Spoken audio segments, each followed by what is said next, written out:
தமிழக முதலமைச்சரின் உடல்நிலை குறித்து வாட்ஸ்அப் மற்றும் பேஸ்புக்கில் தவறான கருத்தை பரப்பியதாக சைபர் கிரைம் போலீசாரால் கைது செய்யப்பட்ட திருச்செங்கோடு சதீஷ் மற்றும் மதுரை மாடசாமி ஆகிய இருவரையும் நீதிமன்றத்தில் ஆஜர்படுத்துவதற்காக அழைத்து செல்லப்படுகின்றனர். இதுகுறித்து செய்தியாளர் எழில் தரும் தகவல்களை கேட்கலாம். வணக்கம் எழில், இந்த கைது விவகாரம் குறித்து கூடுதல் தகவல்களை சொல்லுங்க.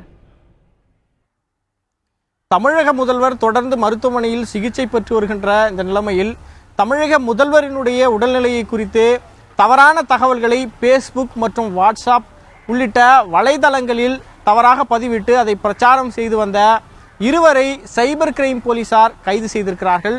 அதில் ஒருவர் திருச்செங்கோடை சேர்ந்த சதீஷ் சர்மா என்று சொல்லக்கூடிய ஒரு இளைஞர். இவர் MCA பட்டதாரி. இவர் கம்ப்யூட்டர், அதாவது மென்பொருள் துறையில் இவர் சில வல்லுநத்துவம் வாய்ந்தவர் என்று சொல்லப்படுகிறது. அதே போல மதுரையை சேர்ந்த மாடசாமி என்று சொல்லக்கூடிய ஒரு இளைஞரையும் சைபர் கிரைம் போலீசார் கைது செய்திருக்கிறார்கள். அந்த இளைஞர் ITI படிப்பை முடித்த ஒரு மாணவர். இந்த இருவரும் தொடர்ந்து இந்த தமிழக முதல்வருடைய உடல்நிலையை குறித்து தவறான தகவல்களை கட்டுரையாக எழுதி அதை வாட்ஸ்அப்பில் வெளியிடுவது, அது மட்டுமல்ல பேஸ்புக்குகளில் வெளியிடுவது என தொடர்ந்து இவர்கள் ஈடுபட்டிருந்த காரணத்தினால் இவர்களை சைபர் கிரைம் போலீசார் கைது செய்திருக்கிறார்கள்.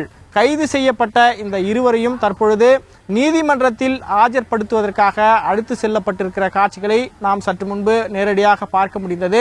அது மட்டுமல்ல, தமிழக முதல்வரினுடைய உடல்நிலை குறித்து பலர் இது போன்ற வதந்திகளில் ஈடுபட்டு கொண்டிருக்கிறார்கள். அதில் ஒரு சிலர் கைது செய்யப்பட்டிருக்கிறார்கள். ஏற்கனவே தமிழக முதல்வருடைய உடல்நிலை குறித்து தவறான தகவல்களை பரப்புபவர்களை கைது செய்ய வேண்டும் என சென்னை மாநகர காவல் ஆணையர் அலுவலகம், அது மட்டுமல்ல தமிழக காவல்துறை இயக்குனர் அலுவலகங்களில் தொடர்ந்து மனுக்கள் வந்து கொண்டிருக்கிறது.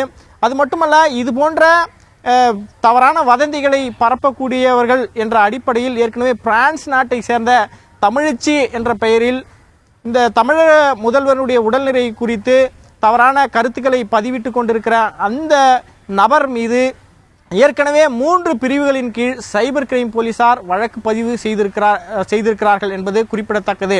அதாவது தவறான வதந்திகளை பரப்புவது, பொது அமைதிக்கு குந்தகம் விளைவிப்பது, அதே போல கலவரங்களை தூண்டுவது என்ற 3 பிரிவுகளின் கீழ் அந்த வழக்கு பதிவு செய்யப்பட்டிருக்கிறது.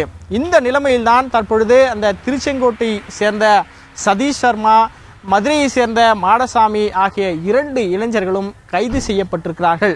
அது மட்டுமல்ல, தமிழக முதல்வரினுடைய நன்றி சதீஷ்.